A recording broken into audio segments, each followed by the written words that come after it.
Hello guys, welcome all of you. जैसा कि हम लोगों ने इलेक्ट्रोस्टैटिक्स के 3 पार्ट कर लिए थे, आज हम पढ़ने जा रहे हैं पार्ट नंबर 4, जिसमें हम पढ़ेंगे लेसन का बहुत इंपॉर्टेंट पार्ट जिसको हम लोग बोलते हैं कूलॉम का नियम। बहुत अच्छा टॉपिक है। नेवी एग्जाम ले लीजिए, एयरफोर्स एग्जाम ले लीजिए, नीट ले लीजिए, आईआईटी ले लीजिए, हर किसी एग्जाम में यहाँ से क्वेश्चन आता ही आता है, ठीक है। और बोर्ड एग्जाम में भी यहाँ से क्वेश्चन आते हैं, ठीक। तो आप लोग थोड़ा अच्छे से पढ़े, इसके न्यूमेरिकल एग्जाम में आने के चांसेस रहते हैं, तो आप लोग बहुत अच्छे से पढ़ेंगे, ठीक है। चलो चलते हैं हम लोग आगे। टॉपिक है कूलॉम का नियम। देखो कूलॉम का नियम क्या है।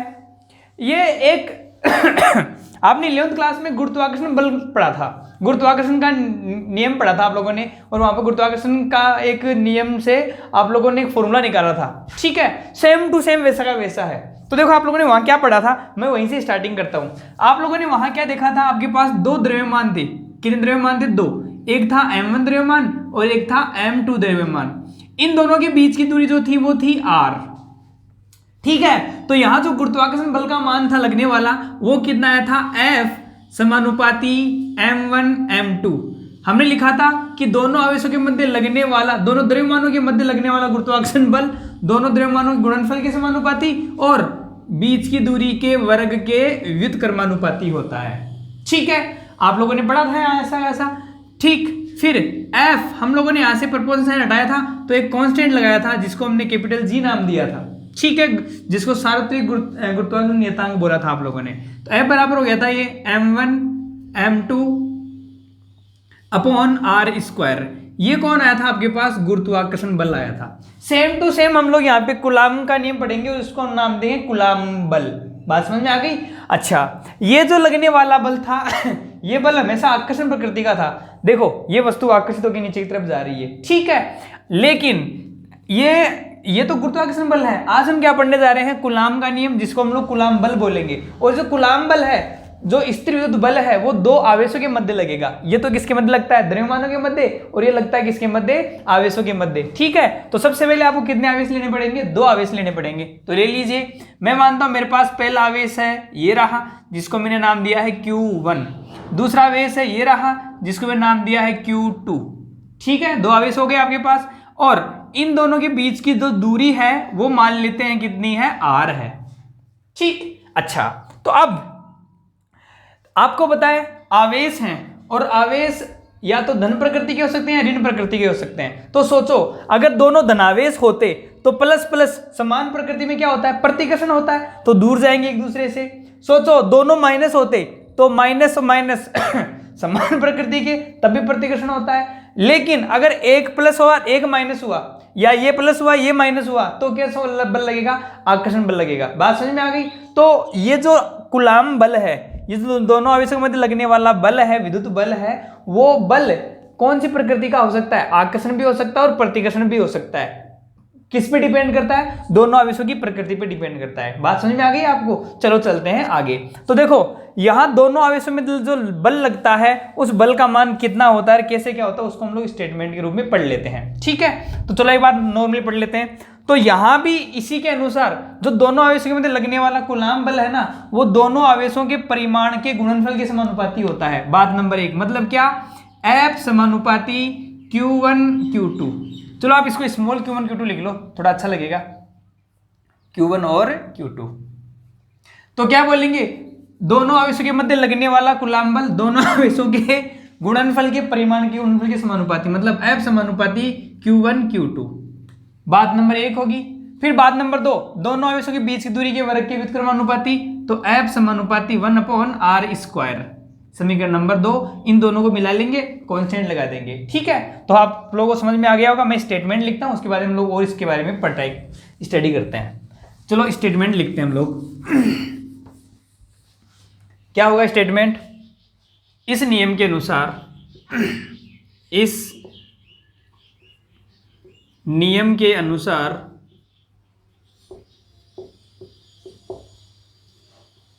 दो स्थिर बिंदु आवेशों के मध्य, दो स्थिर बिंदु आवेशों के मध्य, स्थिर बिंदु तो आवेश होने चाहिए, दोनों आवेश कैसे होने चाहिए? स्थिर होने चाहिए, गतिशील नहीं होने चाहिए। दो स्थिर बिंदु आवेशों के मध्य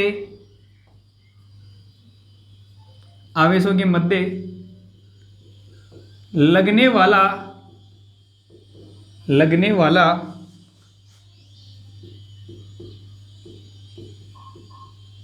आकर्षण या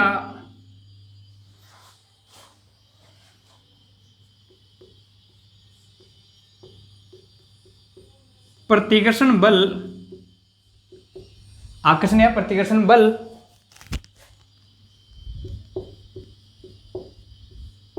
दोनों आवेशों के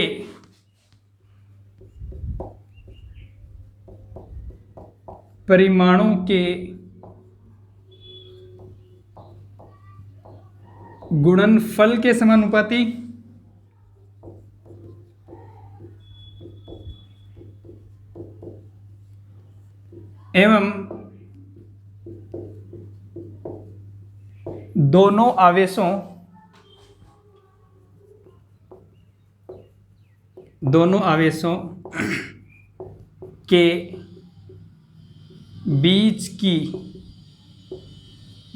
आवेशों के बीच की दूरी के वर्ग के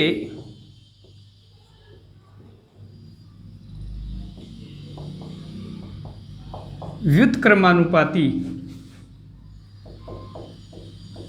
होता है। यह है कूलाम बल। ठीक है, दोबारा पढ़ते हैं क्या कूलाम का नियम क्या है। दो स्थिर बिंदुवत, इस नियम के अनुसार दो स्थिर बिंदुवत आवेशों के मध्य लगने वाला आकर्षण या प्रतिकर्षण बल, कोमा दोनों आवेशों के परिमाणों के गुणनफल के तो समानुपाती, मतलब दोनों आवेशों के गुणनफल के समानुपाती, एवं दोनों आवेशों के बीच की दूरी के वर्ग के व्युत्क्रमानुपाती होता है। ठीक है, एक लाइन और लिख लो, तथा लगने वाले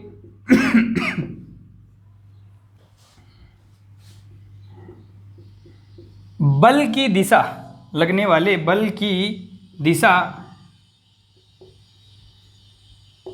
दोनों आवेशों को मिलाने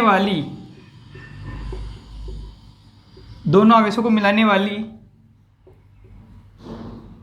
रेखा के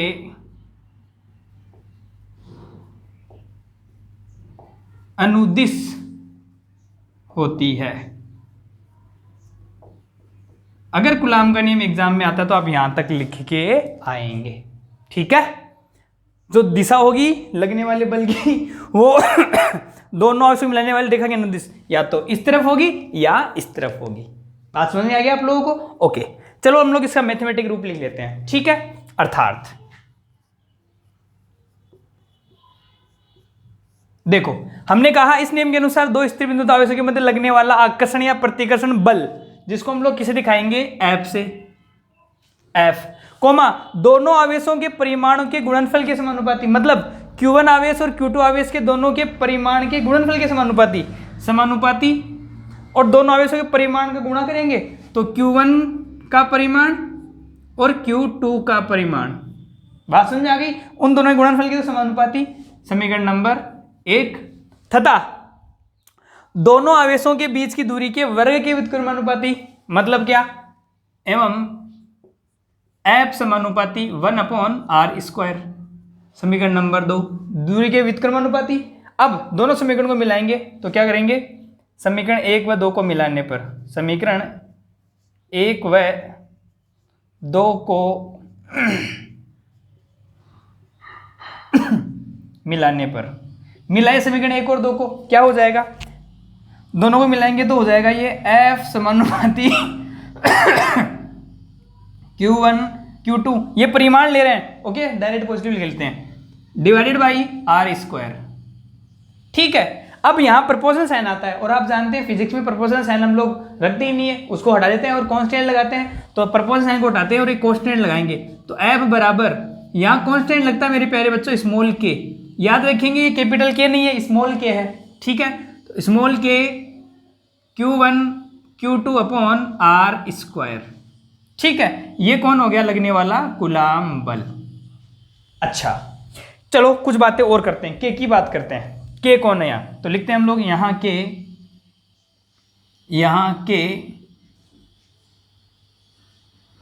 समानुपाती नियतांक है। यहाँ के कौन है? समानुपाती नियतांक है। के कौन है? समानुपाती नियतांक है। और इसका मान ना दो बातों पे निर्भर करता है। किसका? के का। किस किस बात पे निर्भर करता है? एक तो मात्रक पद्धति पे और एक माध्यम पे। तो ये भी लिख लेते हैं, जिसका मान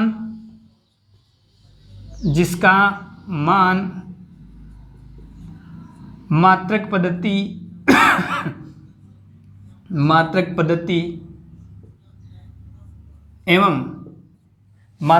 एवं माध्यम पर निर्भर करता है। माध्यम पर निर्भर करता है। ठीक है। इस के का मान किन बातों में निर्भर करता है? दो बातों पे। किस किस पे? माध्यम पर और मात्रक पद्धति पर। ठीक है। अच्छा चलो आगे चलते हैं इसके बारे में। चलो के की बात कर लेते हैं। अब के का मान होता कितना है वो देख लेते हैं। तो आपको बता दूं मैं, के का जो मान है वो होता है, हम लोग इसको लिखते हैं 1/4 पाई एप्सिलॉन नोट। क्या लिखा हमने? के बराबर 1/4 पाई एप्सिलॉन नोट। यहाँ एप्सिलॉन नोट एक नया वैल्यू आपके सामने आ रही है, चिंता ना करें क्या है मैं बता दूंगा अभी। तो के बराबर क्या होगा? 1/4 पाई एप्सिलॉन नोट। और जब हम लोग एप्सिलॉन नोट जो होता है उसकी वैल्यू होती है कितनी होती है? उसकी वैल्यू फिक्स है कितनी, वो भी हम लोग लिख लेंगे 8.85 × 10⁻12 है। तो जब इसको सोल्व करेंगे पूरे को तो मान आएगा आपके पास 9 × 10⁻9। बोलो कितना आएगा? के का मान 9 × 10⁻9। और ये एप्सिलॉन नोट निर्वात में है। ठीक है। तो याद रखें निर्वात में के का मान कितना होता है? 1/4 पाई एप्सिलॉन नोट, जिसका गणितीय मान कितना आता है? 9 × 10⁻9। मात्रक लिखते हैं। बताओ के का मात्रक क्या हो जाएगा यहाँ से? चलो के का मात्रक निकालते हैं यहाँ से। आप मेरे को बताइए के बराबर क्या लिख सकते हैं आप लोग यहाँ से? के बराबर ये r² मल्टीप्लाई में जा सकता है और ये Q1 Q2 नीचे आ सकता है। यहाँ से देखो के बराबर, तो के बराबर f(r²), तो क्या हो जाएगा? f × r² divided by Q1 × Q2। चलो इसका मात्रक बनाते हैं। F बल है, बल का मात्रक होता है न्यूटन, तो ये लीजिए न्यूटन इंटू ये r² दूरी है, दूरी का मात्रक मीटर, तो मीटर² डिवाइडेड बाई नीचे कौन है? आवेश, आवेश का मात्रक कुलाम, तो कुलाम इंटू कुलाम, कुलाम²। तो बताओ के का मात्रक क्या हो जाएगा? न्यूटन इंटू मीटर² पर कुलाम²। तो बताओ क्या लिख देंगे? न्यूटन इंटू मीटर² पर कुलाम²। ये तो कब मान है? ये निर्वात में है। कब है? निर्वात में। निर्वात में। और अगर माध्यम की बात करें तो यहां पर एप्सिलॉन आ जाएगा। अभी बात कर लेते हैं क्या। अच्छा चलो आप लोग ये एप्सिलॉन नोट भी देख रहे होंगे। एप्सिलॉन नोट कौन है? तो इसके बारे में लिख लेते हैं। यहां एप्सिलॉन नोट कौन है? एप्सिलॉन नोट है निर्वात की विद्युतशीलता। बोलो कौन है? निर्वात की विद्युतशीलता।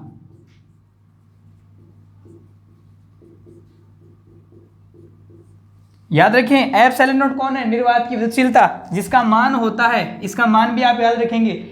अच्छा एक चीज बताओ, अगर एप्सिलॉन नोट, चलो मैं मान लिख लेते हैं इसका, तो एप्सिलॉन नोट का जो मान होता है वो होता है 8.854 8.854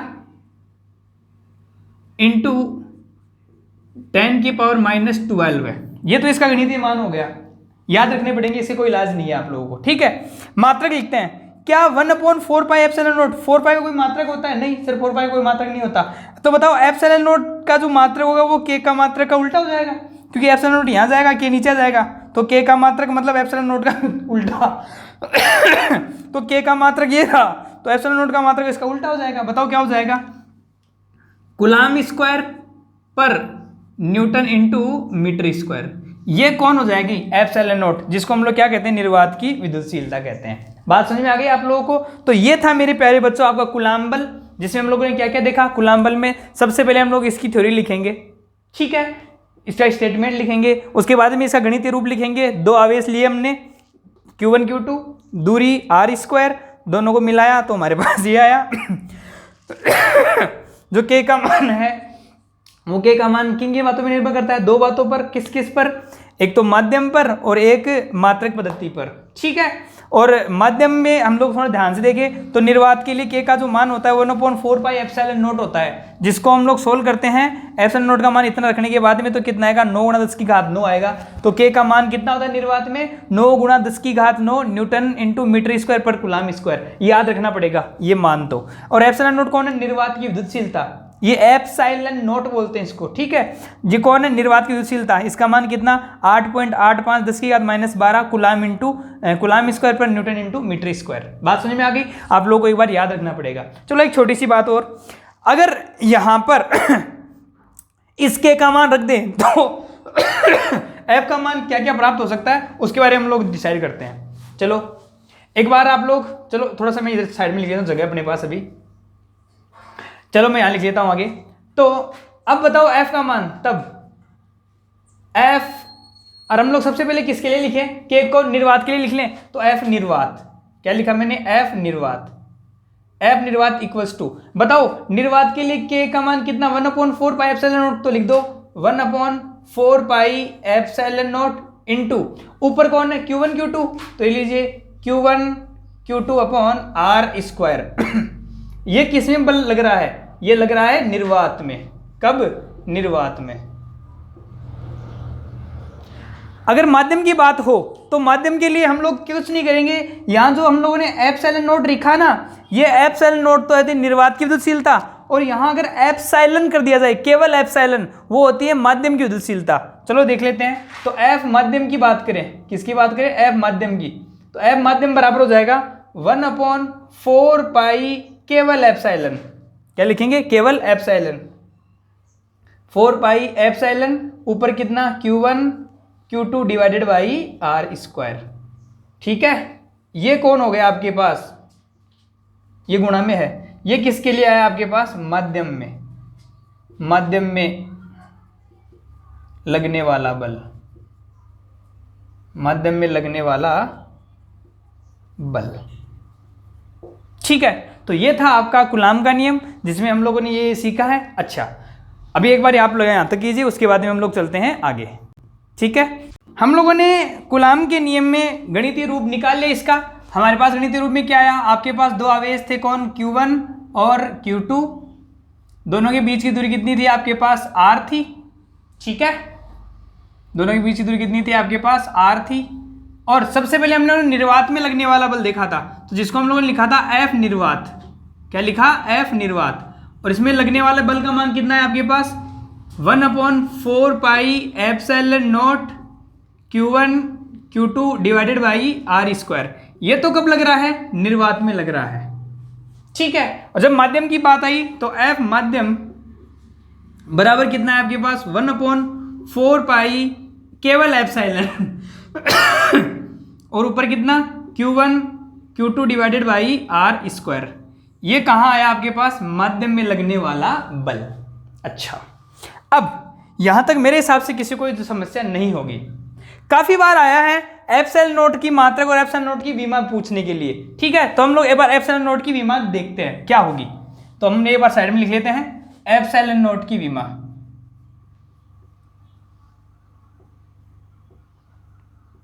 काफी बार एग्जाम में पूछा गया है, चलो लिखते हैं। पहले एप्सिलॉन नॉट देखो, एप्सिलॉन नॉट केवल एप्सिलॉन नॉट चाहिए, तो एप्सिलॉन नॉट इधर से चला जाएगा और एफ आ जाएगा इसके नीचे। तो बताओ आप लोग एप्सिलॉन नॉट बराबर क्या लिख सकते हैं आप लोग, एफ नीचे जाएगा तो क्या लिखेंगे, 1/f, ऊपर कौन, Q1 Q2 divided by R square.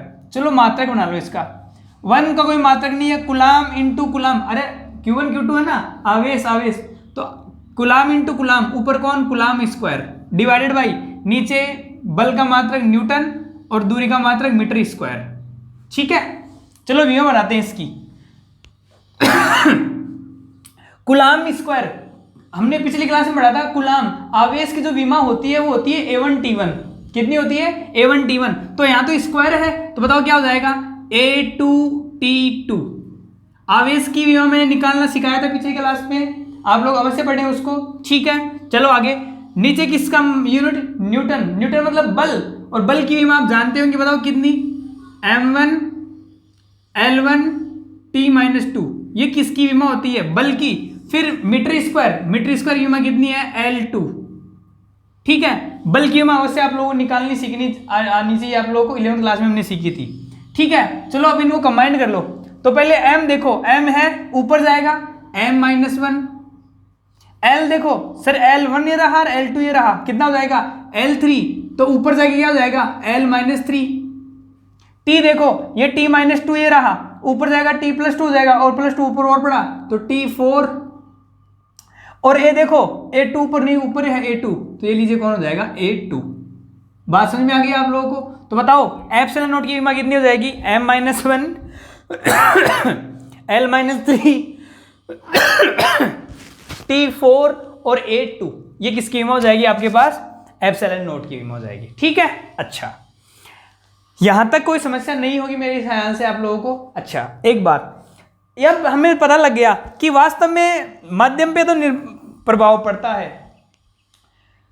जो लगने वाला बल है ना, वो बल का मान माध्यम में और निर्वात में अलग अलग होता है। और आपको बता दूं मैं, प्रयोगों द्वारा क्या देखा गया, प्रयोगों द्वारा देखा गया कि निर्वात में लगने वाला बल सबसे ज्यादा होता है, निर्वात में लगने वाला बल सबसे ज्यादा होता है। उसके बाद में माध्यम जब बढ़ जाता है तो लगने वाला बल कम होता जाता है, और अगर वहां पे सुचालक रख दिया जाए दोनों आवेशों के मध्य तो लगने वाला बल 0 हो जाता है। तो एक लाइन लिखता हूं मैं यहाँ पे, उसके बाद में उसको डिस्क्राइब भी करेंगे हम लोग, ये ऐसा क्यों आया है, चिंता ना करें आप।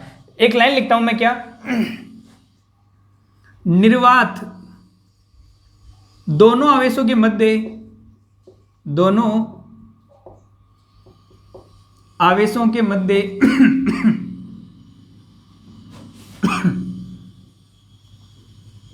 निर्वात की स्थिति में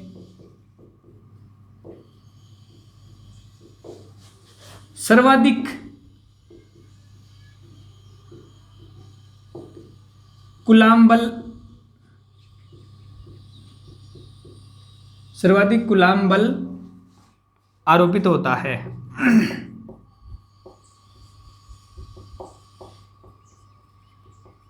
अगर दोनों आवेशों के मध्य निर्वात हो तो लगने वाला बल सर्वाधिक होता है। ठीक है, फिर मध्य, और माध्यम भी कैसा, माध्यम अगर कुचालक हो तो लिख देंगे कुचालक माध्यम में,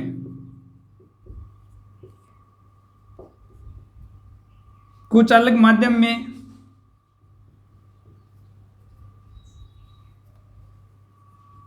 कूलाम बल का मान निर्वात की तुलना में, निर्वात की तुलना में कम हो जाता है।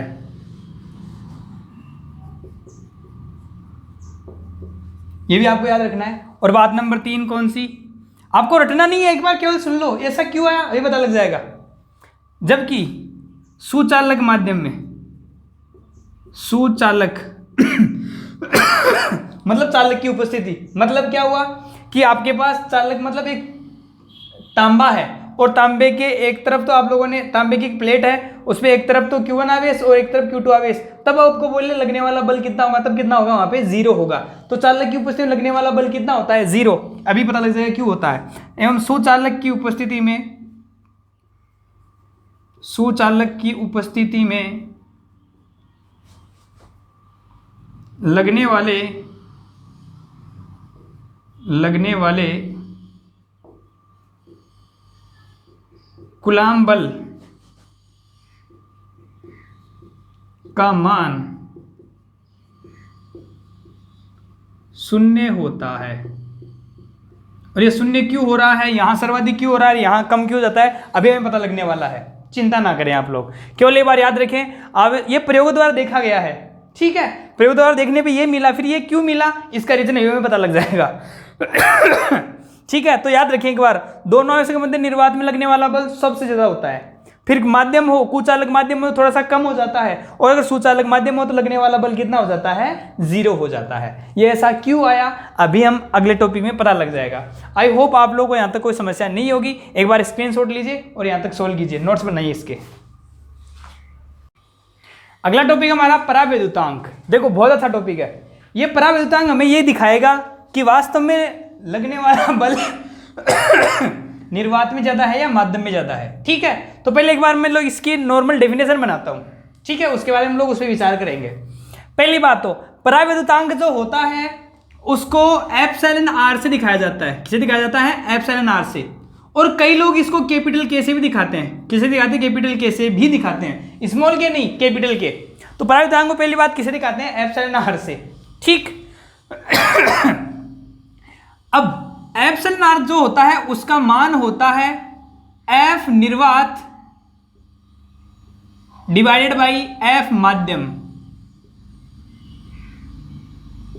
एफ निर्वात डिवाइडेड बाई एफ माध्यम। परिभाषा आप लोग इसकी बना ही लेंगे। बताओ क्या? दो आवेशों के मध्य निर्वात में लगने वाले बल एवं दोनों आवेशों के मध्य माध्यम में लगने वाले बल का जो अनुपात होता है वही क्या कहलाता है? परावैद्युतांक कहलाता है। फिर इसकी एक डेफिनेशन और बनाएंगे हम, चिंता ना करें। पहले एक बार ये लिख लेते हैं। क्या लिखते हैं? दो आवेशों के मध्य निर्वात में लगने वाले बल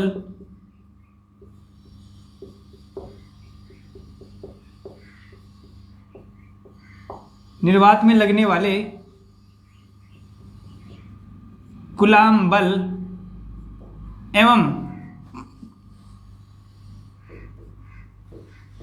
माध्यम में लगने वाले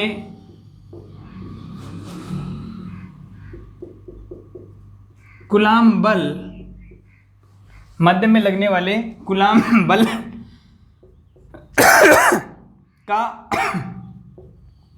अनुपात परावैद्युतांक, इसका एक नाम और है माध्यम की निरपेक्ष विद्युतशीलता।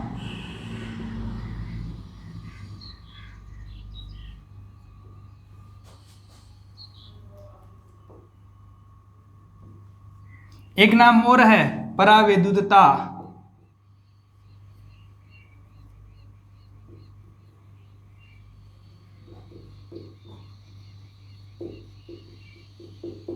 कहलाता है।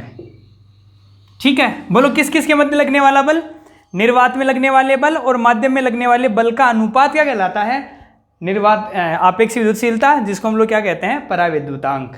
ठीक है, अच्छा, कई लोग इसको आपेक्षिक विद्युतशीलता बोलते हैं, आप लोग चिंता ना करें। ठीक है, या बोलो एप्सिलॉन आर बराबर क्या हो जाएगा? एप्सिलॉन आर बराबर एफ निर्वात। आपको थोड़ी देर पहले हमने एफ निर्वात का फॉर्मूला सिखाया था। कितना आया था? 1/4 पाई एप्सिलॉन नॉट। कितना आया था? 1/4 पाई एप्सिलॉन नॉट। ये क्या हुआ? चल क्यों नहीं रहा?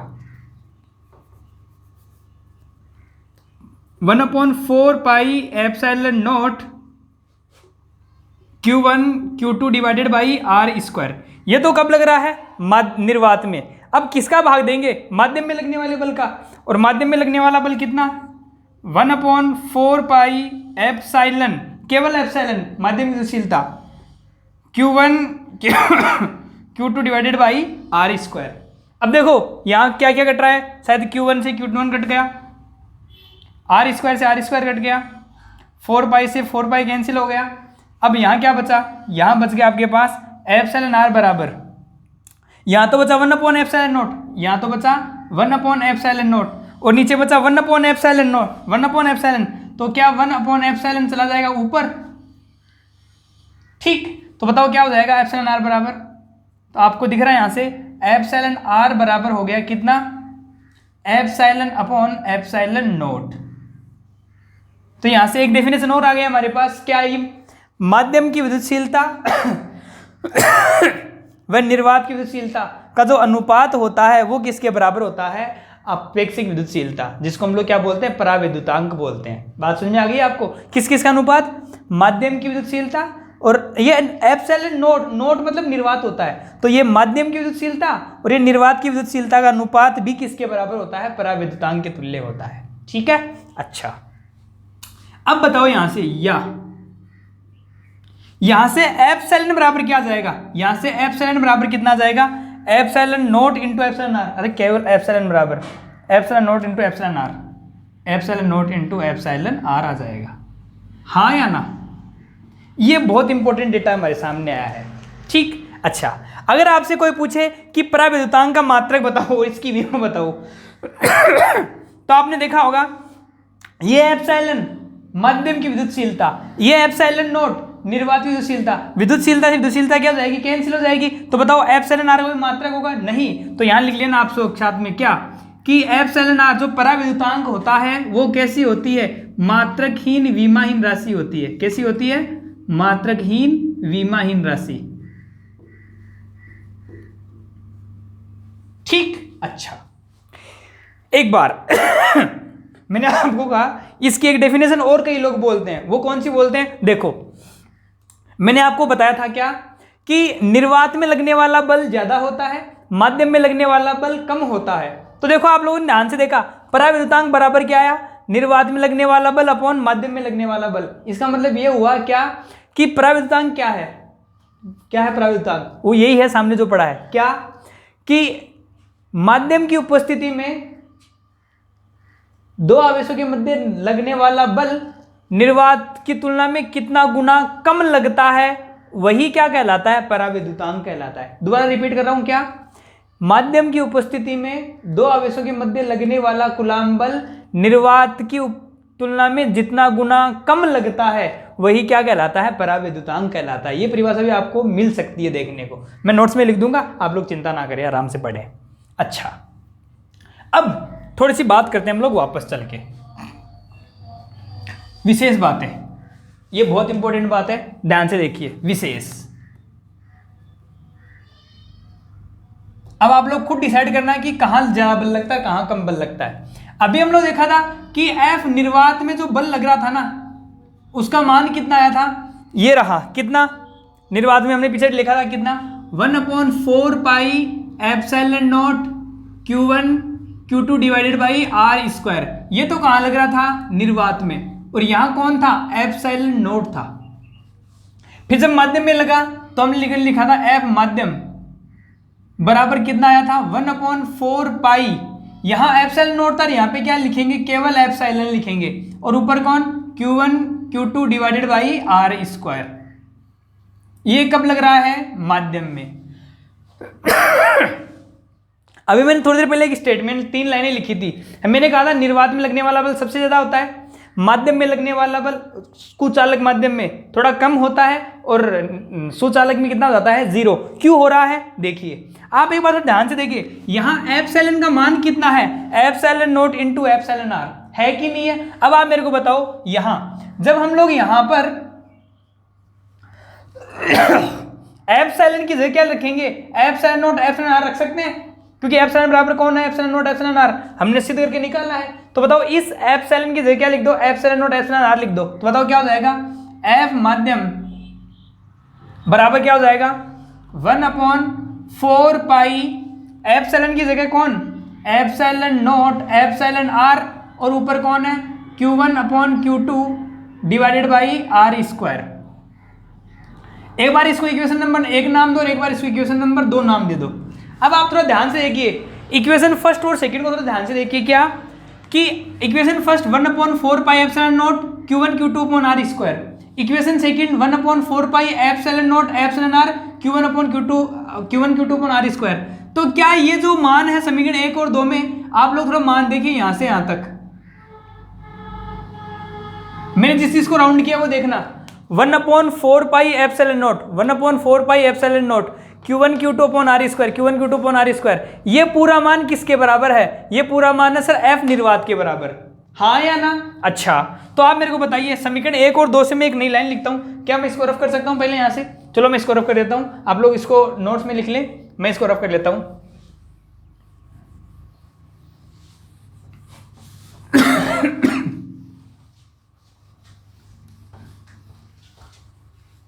देखिए क्या, समीकरण 1 व 2 से, समीकरण 1 व 2 से बताओ क्या हो जाएगा, 2 में 1 का मान रख दो, तो एफ माध्यम बराबर, एफ माध्यम बराबर, ये इतना मान किसका है, ये एफ निर्वात का है, देखो 1/4 pi epsilon naught Q1 Q2 upon R square, F निर्वात का है। तो बताओ ऊपर कौन आएगा, एफ निर्वात डिवाइडेड बाई नीचे क्या आ रहा है, एप्सिलॉन आर, नीचे क्या आ रहा है, एप्सिलॉन आर। दिख रहा कि नहीं दिख रहा? तो हमें एक चीज दिख रही है यहाँ पे, क्या कि जो माध्यम में लगने वाला बल होता है ना, वो निर्वात का कितना गुना कम होता है, एप्सिलॉन आर गुना कम होता है। और वही तो कौन होता है, पराविद्युतांक होता है आप लोगों का। अरे हाँ या ना? अब आप देखो ध्यान से, ये आप लोग यहां से लिख सकते हो कि ऐसा क्या कि एफ निर्वात बराबर क्या हो जाएगा, एफ निर्वात बराबर एप्सिलॉन आर मल्टीप्लाई में, तो एप्सिलॉन आर इंटू एफ माध्यम, हाँ या ना? तो आप मेरे को बताओ लगने वाला बल ज्यादा कहाँ लग रहा है, माध्यम में कि निर्वात में? आप लोगों को दिख रहा है एफ निर्वात बराबर एप्सिलॉन आर इंटू एफ माध्यम, मतलब माध्यम की तुलना में कितना गुना ज्यादा लगता है, एप्सिलॉन आर गुना ज्यादा लगता है। बात समझ में आ गई आप लोगों को? तो ये था पराविद्युतांक। और हमें पता भी लग गया क्या कि माध्यम में लगने वाला बल कम होता है जबकि निर्वात में लगने वाला बल ज्यादा होता है। कितना ज्यादा होता है, एप्सिलॉन आर गुना ज्यादा होता है। बात समझ में आ गई आप लोगों को? अच्छा, तो ये बेसिकली मेरे को बताना था। अच्छा, एक छोटी सी बात और ध्यान से, जो एप्सिलॉन आर होता है ना, एप्सिलॉन आर के भी मान होते हैं, किसका कितना मान होता है वो देख लीजिए। तो आपको बता दूं मैं, एप्सिलॉन आर का मान, एप्सिलॉन आर का मान निर्वात में कितना होता है, 1 होता है। याद रखेंगे, निर्वात में 1 रखते ही बताओ यहां इसका मान 1 रखेंगे, बताओ माध्यम किसके बराबर हो जाएगा, निर्वात के बराबर। अच्छा, अरे 1 रखो ना, देखो यहां माध्यम है, इसमें माध्यम मत मान लो, आप निर्वात में ले जाओ, 1 रखेंगे। बताओ एप्सिलॉन आर का मान कितना रखेंगे, 1, तो किसके बराबर आएगा, निर्वात के बराबर आएगा। अच्छा, जबकि एप्सिलॉन आर का मान चालक मतलब सुचालकों में कितना होता है, अनंत होता है। याद रखेंगे, तांबे के लिए, लोहे के लिए, जो भी सुचालक हैं उन सब के लिए एप्सिलॉन आर का मान कितना होता है, अनंत होता है। तो अब आप मेरे को यहां से बताइए क्या कि एफ माध्यम, मतलब मैंने चालक लिया तो आप यहां माध्यम की जगह लिखेंगे एफ चालक बराबर ऊपर कौन, एफ निर्वात, और नीचे क्या लिखेंगे आप, एप्सिलॉन आर का मान कितना, अनंत। तो ये लीजिए नीचे कितना, अनंत। अब आप मेरे को बताओ एफ निर्वात बटा अनंत कितना होता है, 0। तो आप मेरे को बताइए 0 न्यूटन। बताओ चालक की उपस्थिति में कितना बल लगेगा, 0 न्यूटन लगेगा। समझ में आ गई बात? तो वो मेरे को स्टेटमेंट सिद्ध करने के लिए सब कुछ बताया है। आई होप आप लोगों को समझ में आ गया होगा। एक बार आप लोग अवश्य इसको देखें, एक बार नहीं समझ में आया तो एक बार दोबारा से वीडियो को जरूर देखें, ठीक है? आपको मैं दावे के साथ कह सकता हूँ जरूर समझ में आएगा। और ये था आपका कूलाम का नियम, जो बहुत इंपॉर्टेंट ड्यूल है, आपके पूरे फिजिक्स के में बहुत ज़्यादा काम में आने वाला नियम है। बात समझ में आ गई? आई होप आप लोगों को समझ में आ गया होगा, ठीक है? मैं आज इस लेसन के नोट्स अपलोड कर दूंगा कूलाम नियम तक, तो आप लोग एक बार यहाँ तक पढ़ें। 4 वीडियो आप लोगों के लिए बना दिए गए हैं, चारों वीडियो ध्यान से पढ़ें और उनके नोट्स बनाएं, ठीक है? मिलते हैं अगली क्लास में, तब तक के लिए गुड बाय, गुड लक।